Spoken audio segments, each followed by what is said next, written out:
அல்லாஹு தஆலா அல் குர்ஆனிலே குல்லு நஃப்ஸின் ذائقத்துல் மௌத், ஒவ்வொரு ஆத்மாவும் மரணத்தை சுவைத்தே ஆக வேண்டும். وَإِنَّمَا تُوَفَّوْنَ أُجُورَكُمْ يَوْمَ الْقِيَامَةِ, நிச்சயமாக உங்களுடைய கூலிகளை நீங்கள் மறுமையில் வழங்கப்படுவீர்கள். فَمَنْ زُحْزِحَ عَنِ النَّارِ وَأُدْخِلَ الْجَنَّةَ فَقَدْ فَازَ, யார் நரகத்திலிருந்து தூரமாக்கப்பட்டு சுவனபதியில் நுழைவிக்கப்பட்டாரோ அவர் வெற்றி பெற்று விட்டார் என்று அல்லாஹு தஆலா அல் குர்ஆனிலே நமக்கு சொல்லி காட்டுகிறார். கண்ணியமான சகோதரர்களே, அல்லாஹு தஆலா இந்த உலக வாழ்வில் குறிப்பிட்ட சில காலத்தை நமக்கு தந்திருக்கிறார். அந்த கால எல்லை எவ்வளவு காலம் என்பது நமக்கு தெரியாது. நாம் சிறியவர்களாக, முதியவர்களாக, வாலிபர்களாக எல்லா கட்டத்திலும் மரணம் என்பது வரும் என்பதனை நிதர்சனமாக கண்டு கொண்டிருக்கிறோம். கண்ணியமிக்க சகோதரர்களே, அல்லாஹுடைய இந்த அழைப்பை நாம் எல்லோரும் ஏற்றுக்கொள்ள வேண்டிய கடமைப்பாடு இருக்கிறது. அல்லாஹ்வுடைய தூதர் ஸல்லல்லாஹு அலைஹி வஸல்லம் அவருடைய மகள் நபி அவர்களை வருமாறு அழைக்கிறார்கள். குழந்தை மரணிக்கிற தருவாயில் உள்ளது, கட்டாயம் வர வேண்டும் என்று சொன்னபோது நபி அவர்கள் மகளுக்கு ஆறுதல் வார்த்தை சொல்லி அனுப்பினார்கள். இன்ன லில்லாஹி மா அஹத் வ லஹு மா அஅதா வ குல்லு ஷைஇன் இன்தஹு பிஅஜலின் முஸம்மா ஃபல்தஸ்பிர் வல் தஹ்தஸிப், எடுத்ததும் கொடுத்ததும் அல்லாஹ்விற்குரியது. ஒவ்வொரு ஆத்மாவும் அது குறிப்பிட்ட அந்த காலத்தில் தான் வாழும். எனவே பொறுமையாக இருந்து நன்மையை எதிர்பாருங்கள் என்ற வழிகாட்டலை அல்லாஹ்வுடைய தூதர் ஸல்லல்லாஹு அலைஹி வஸல்லம் அவர்கள் வழங்கினார்கள். இந்த வழிகாட்டலைத்தான் நாமும் இந்த சந்தர்ப்பத்திலே நினைவுபடுத்திக் கொள்கிறோம். அல்லாஹு தஆலா இந்த உலகத்திலே வாழ்வதற்காக வாழ்நாளை தந்திருக்கிறான். அது அவனுக்குரியது. அதனை அவன் விரும்பிய நேரத்திலே, விரும்பிய சந்தர்ப்பத்திலே, விரும்பிய அமைப்பிலே எடுப்பான். அது அவனுக்குரியது. அதைத்தான் நாம் இன்னா லில்லாஹ் வ இன்னா இலைஹி ராஜிஊன், நிச்சயமாக நாம் அல்லாஹ்விற்குரியவர்கள், அல்லாஹ்வின் பக்கமே மீண்டு செல்லக்கூடியவர்கள் என்ற இந்த வார்த்தையை சொல்கிறோம். அல்லாஹும்ம அஜுர்னி ஃபீ முஸீபதி வக்லுஃப் லி கைரம் மின்ஹா, ஏற்பட்டிருக்கிற எனது சோதனையில் நன்மையை வழங்குவாயாக, இதற்கு பிரதிபகாரத்தை வழங்குவாயாக என்று அல்லாஹ்வுடைய தூதர் ஸல்லல்லாஹு அலைஹி வஸல்லம் அவர்கள் ஆபத்துக்களும் கஷ்டங்களும் துன்பங்களும் துயரங்களும் ஏற்படுகிற போது இப்படியான பிரார்த்தனையை நமக்கு கற்றுத்தந்தார்கள்.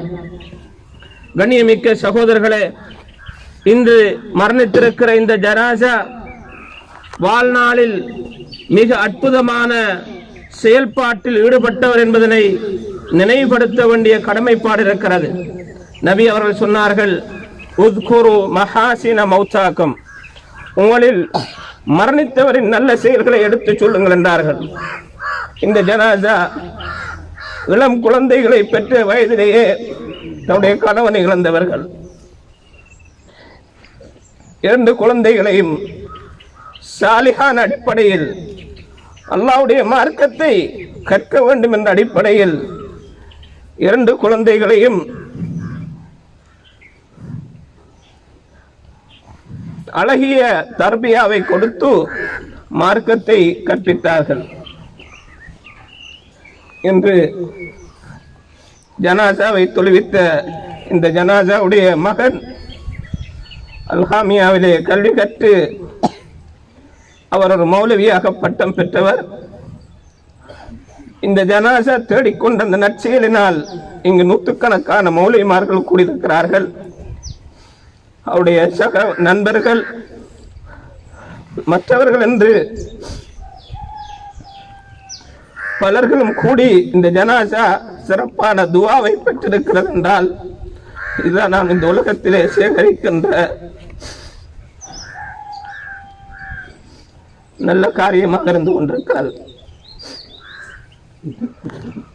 கண்ணியமிக்க சகோதரர்களே, இரண்டாவது பிள்ளை பெண் குழந்தை என்றாலும் மானத்தோடும் மரியாதையோடும் நமது பிரதேசத்திலே உள்ள இந்த தாருல் ஹிக்மாவிலே கல்வி கற்று ஓயிலே சிறந்த பெறுபரை பெற்று தற்போது பயோ படித்துக் கொண்டிருக்கிறது.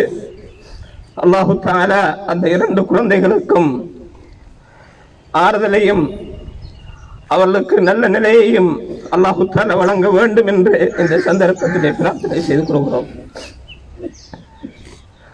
அல்லாஹு தஆலா அவன் நாடிய நேரத்திலே அவன் உயிரை கைப்பற்றுகிறவன். அருமை தூதர் ஸல்லல்லாஹு அலைஹி வஸல்லம் அவர்கள் வயிற்றில் இருக்கிற போதே தன் தந்தை இழந்தார்கள், சிறிய வயதில் தாயை இழந்தார்கள். ஆனால் அல்லாஹ் அந்த தூதரை கைவிடவில்லை. فوجدك ضالا فهدى ووجدك عائلا فأغنى.